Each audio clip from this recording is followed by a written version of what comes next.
بسم اللہ الرحمن الرحیم۔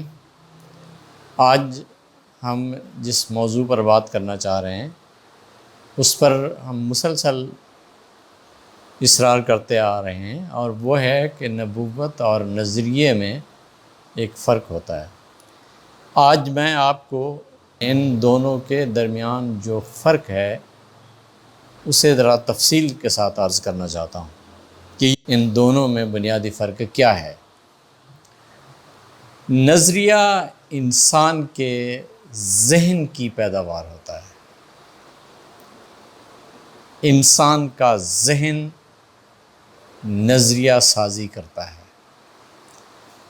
وہ نظریے کے لیے کہاں سے مواد لے آتا ہے یہ ایک الگ سوال ہے، لیکن جب نظریہ بناتا ہے تو نظریہ بناتے وقت اس کی کوشش ہوتی ہے کہ وہ اس طرح سے ایک سسٹم آف تھاٹ ڈیولپ کرے کہ اس میں کسی طرح کی کوئی کانٹراڈکشن نہ آئے،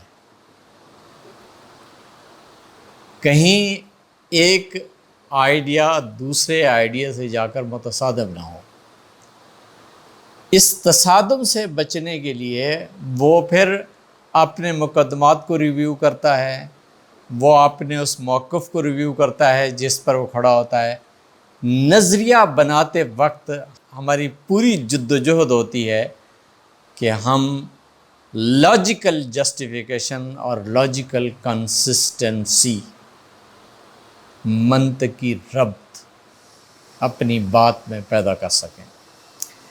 اگر آپ منطقی اعتبار سے کوئی ربط اپنی بات میں پیدا کرنے میں کامیاب ہو گئے اور شروع سے لے کر آخر تک آپ نے ایک ایسا comprehensive system of thought establish کر لیا جس کے اندر کسی طرح کی کوئی کانٹراڈکشن نہیں ہے، تو اب آپ اپنا نظریہ مکمل کر لیتے ہیں۔ یہ ضرورت کہ نظریے میں کسی طرح کا کوئی تصادم، منطقی تصادم نہ ہو، عملی تصادم نہ ہو، فکری تصادم نہ ہو، کسی بھی سطح پر بات الجھے نہ، الجھن جہاں کہیں پیدا ہوگی آپ اس کو رفع کرنے کی کوشش کریں گے۔ نظریے کا بنیادی تھیم، بنیادی سٹرکچر صرف اور صرف اس اصول کے گرد گھومتا ہے کہ آپ کی بات دوسروں تک اس طرح سے پہنچے کہ وہ ان کے لیے بھی کنسیویبل ہو، اور ان کے لیے صرف کنسیویبل نہ ہو بلکہ ایکسیپٹیبل بھی ہو۔ ایکسیپٹنس تو انسان میں لاجک سے آتی ہے،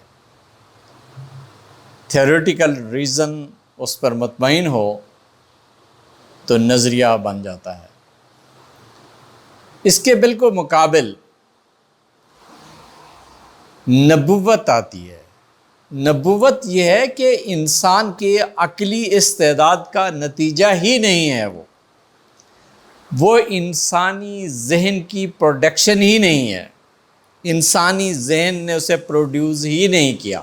وہ باہر سے ایک چیز آئی ہے، وہ آئیڈیاز کی شکل میں آئی ہے، اعمال کی شکل میں آئی ہے، اخبار کی شکل میں آئی ہے، مستقبل کے متعلق آئی ہے، ماضی کے متعلق کچھ بتایا گیا ہے، حال کے متعلق کچھ بتایا گیا ہے، کچھ کرنے کے متعلق بتایا گیا ہے، کچھ نہ کرنے کے متعلق بتایا گیا ہے۔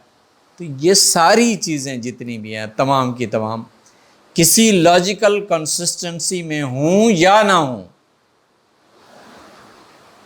وہ باہر سے جب آپ تک آئیں اور خاص طور پر وہ اللہ کی طرف سے آئی ہے تو اسے نبوت کہا جاتا ہے۔ نبوت جس ذہن پر، جس شعور پر، جس قلب پر نازل کی جاتی ہے وہ اس کو ایکسیپٹ کرتا ہے، اسے کنسیو کرتا ہے، سمجھتا ہے۔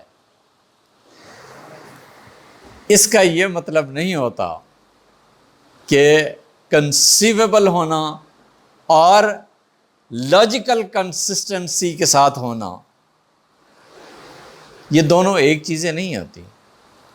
ہم کنسیویبل ریالٹی کے متعلق جب یہ کہتے ہیں کہ اس کے اندر لاجیکل کنسسٹنسی نہیں ہے، تو اس کا مطلب ہے کہ ہم نے اسے کنسیو تو کیا ہے نا، سمجھ تو لیا ہے. تو نبوت جو کچھ بھی آپ تک پہنچتی ہے وہ اللہ کی طرف سے آئی ہے، نبی کی ذات پر آئی ہے، نبی کے شعور پر آئی ہے، نبی کے دل پر آئی ہے. نبی نے کسی پروسیس میں ڈالے بغیر اسے دوسرے انسانوں تک پہنچا دیا ہے. اب نبوت اور نظریے میں بنیادی فرق کیا ہے کہ ایک انسانی ذہن کی پیداوار ہے، دوسری انسانی ذہن کی پیداوار نہیں ہے، بلکہ انسانی ذہن اس کو بطور امانت کے قبول کرتا ہے اور بطور امانت دوسرے انسانوں تک پہنچا دیتا ہے. اب یہ چیز کہ جو کچھ اللہ کی طرف سے آیا ہے وہ کنسیویبل ہو، لاجیکل کنسسٹنسی میں ایک کمپریہنسو سسٹم آف تھاٹ بنے، لاجیکل کنسسٹنسی کے ساتھ ایک کمپریہنسو سسٹم آف تھاٹ بنے. اس کی تمنا جب کسی انسان میں پیدا ہوتی ہے تو وہ کیا کرتا ہے؟ وہ نبوت کو تھیورائز کرتا ہے، تھیورائزیشن میں ڈالتا ہے، کوشش کرتا ہے کہ جو کچھ اللہ کی طرف سے آیا ہے وہ اس کو ریفارم کرے، ریفائن کرے، اس طریقے سے ریفارم اور ریفائن کرے کہ دوسروں تک جب وہ بات پہنچے تو وہ دوسروں کے لیے صرف کنسیویبل نہ ہو بلکہ لاجیکل کنسسٹنسی بھی رکھتی ہو، لاجیکلی انکنسسٹنٹ بھی نہ ہو، یہ دوسروں تک پہنچے. یہ جو تمنا ہے انسان کے اندر، کسی عالم کے اندر، کسی مفکر کے اندر، یہ تمنا کہ خدا کی طرف سے جو کچھ آیا ہے میں جب دوسرے انسانوں تک اسے پہنچاؤں تو اس طرح سے پہنچاؤں کہ دوسرے انسان اسے سمجھنے میں کہیں یہ محسوس نہ کریں کہ یہ بات ایک دوسرے سے ٹکراتی ہے.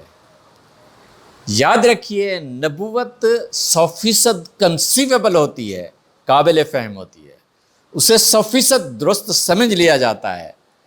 پرابلم کہاں آتی ہے؟ پرابلم اس مسئلے پہ آتی ہے کہ جب آپ نبوت کے اندر جو آپ تھیوری کے اندر کنسسٹنسی دیکھتے ہیں اس کنسسٹنسی کے مطابق اسے بنانا چاہتے ہیں.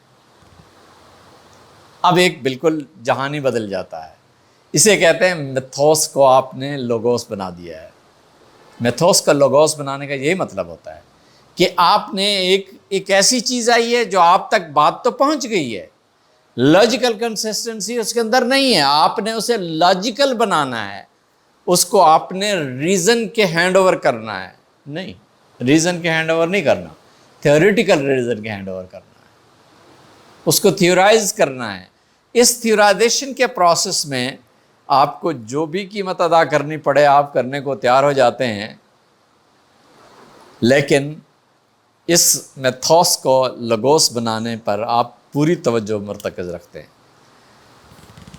اور یہ تمنا پیدا کیوں ہوئی ہے؟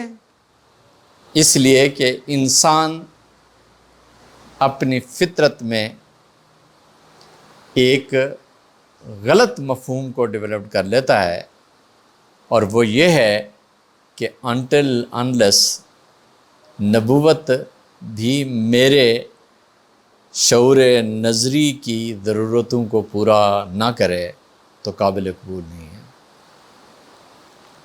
قرآن مجید میں شروع سے لے کر آخر تک یا نبوت کے تمام جتنے بھی آسپیکٹ ہیں سارے کے سارے انسانی ذہن کے لیے قابل فہم ہونے میں کوئی پرابلم نہیں ہوتا. ان کو قابل فہم تو ہوتے ہیں، سمجھنا ان کا مسئلہ نہیں ہوتا، مسئلہ انہیں قبول کرنے کا ہوتا ہے. نبوت آپ سے قبولیت مانگتی ہے، وہ کہتی ہے میرے سامنے سرنڈر کرو. اب سرنڈر کرنا تو ظاہر ہے ایک ایمان کی نشانی ہے. آپ کے اندر ایمان ہے تو آپ اسے سرنڈر کریں گے، نہیں تو آپ کیا کریں گے؟ پھر آپ یہ کوشش کریں گے کہ کسی نہ کسی درجے میں نبوت میرے آئیڈیاز اور میرے ریکوائرمنٹ آف تھاٹ کے سامنے سرنڈر کر دے۔ یہ جو سرنڈرنگ کا یعنی خود اس کے سامنے سرنڈر نہیں کرنا، بلکہ نبوت کو اپنے دماغ اور اپنے ذہن کی سطح پر اسے سرنڈر کرانا ہے۔ یہ ایک ایسی تمنا ہے جس نے بالآخر انسان کے ذہن سے ایمان جیسی فضیلت کو ختم کر دینا ہوتا ہے۔ اللہ تبارک و تعالیٰ اسے سمجھنے کی توفیق دے۔ نبوت نہ میتھوس ہے جسے لوگوس بنانا ہے، نبوت ہے۔ میتھوس اور لوگوس کی کیٹیگریز ہوتی ہی وہاں ہیں جہاں انسانی ذہن کی پروڈکشن ہو۔ انسانی ذہن اگر وہ پروڈیوس نہ کرے تو نہ وہ میتھوس ہے نہ لوگوس ہے، وہ سارے کا سارا من اللہ ہے، اللہ کی طرف سے آیا ہے۔ تو میتھوس کیسا اور لوگوس کیسا؟ وہ جو کچھ آیا ہے اس کے سامنے آپ اس کو قبول کرو، اسے قبول کرو۔ سمجھنا نہ سمجھنے کا مسئلہ نہیں ہے، سمجھ تو رہے ہیں آپ، مسئلہ تو قبول کرنے کا ہوتا ہے۔ نبوت کو قبول کیا جاتا ہے، اس کے سامنے سرنڈر کیا جاتا ہے، اسے تھیورائز کرنے کی، تھیورائزیشن کے پروسیس میں ڈالنے کی ضرورت نہیں ہوتی۔ والسلام علیکم ورحمۃ اللہ۔